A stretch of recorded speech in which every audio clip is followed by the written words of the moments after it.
Hi, I'm Drew Saur, and today I just wanted to share a metaphor for thinking about your career as a long-term game of poker.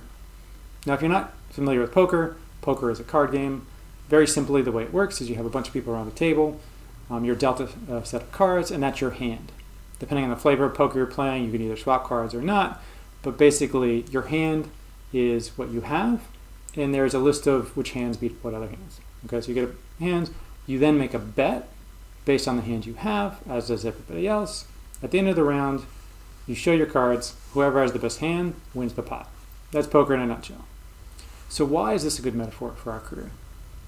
So the first piece is that any individual hand is effectively random. Now take me, I'm not a particularly good poker player. You put me across the table from a world champion poker player for one hand, I have basically about as good a chance as they do of winning that hand. So any individual interaction is pseudo-random. Which again, in the workplace, any one day, any one presentation, any one project, it's sort of hard to predict, is it going to go great, or is this going to be the one that has a challenge, right? You can't predict where the challenges come up. So any hand is unpredictable. That's idea one.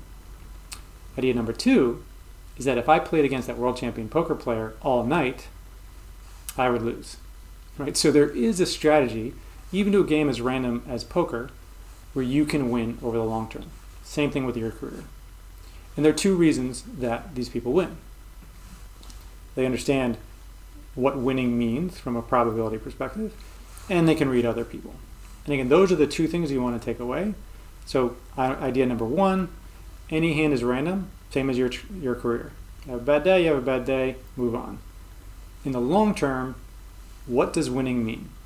Now, poker's easy because there's a table and they list what it means, and you can mathematically calculate the probability of any particular hand coming up.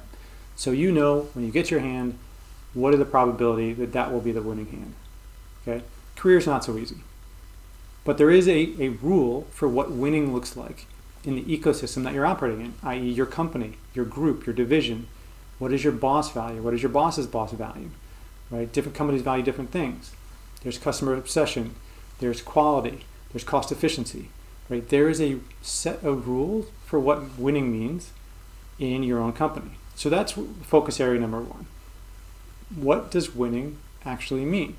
What things have a higher probability of winning? And a lot of times this just means watching. Who gets praise? Who gets promoted? Who gets those opportunities? What are the things that they had that seem to be common patterns? And then get an idea of, okay, what does winning look like in this ecosystem? And the second piece, again, back to the poker analogy, is they understand the probabilities, but they're also very good at reading people. Because it's not just knowing the probabilities, it's knowing what other people will do in different scenarios, right? Because we're all different, right? We all have a general idea of what we would do. The question is, how many other types of personalities can you answer the question, what would they do?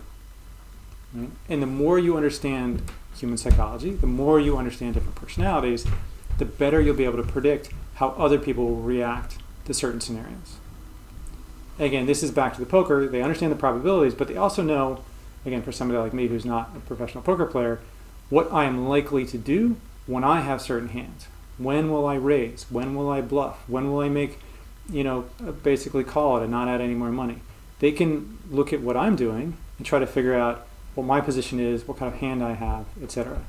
And so again, in the work area, the more people you can understand, particularly those who are different than you, the better you'll be able to understand what their reaction will be to different scenarios. And you'll just have a better understanding of what they will do, which will then help you update your probability of winning, and then this cycle continues. So you get a sense of what are the things that I can do, given my skill sets and my ability to solve problems, that will give me the best chance of winning over the long term. So again, that's the idea. One, any hand is random, so any day, don't take it too seriously. The question is, what are you doing over the long term?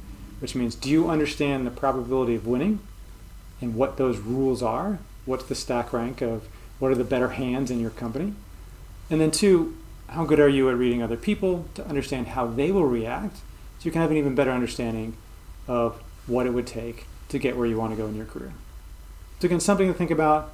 Your career is a long-term game of poker. Keep that in the back of your mind, particularly on any days where, okay, it's not necessarily the best day. It's a long-term game. So I hope that was useful.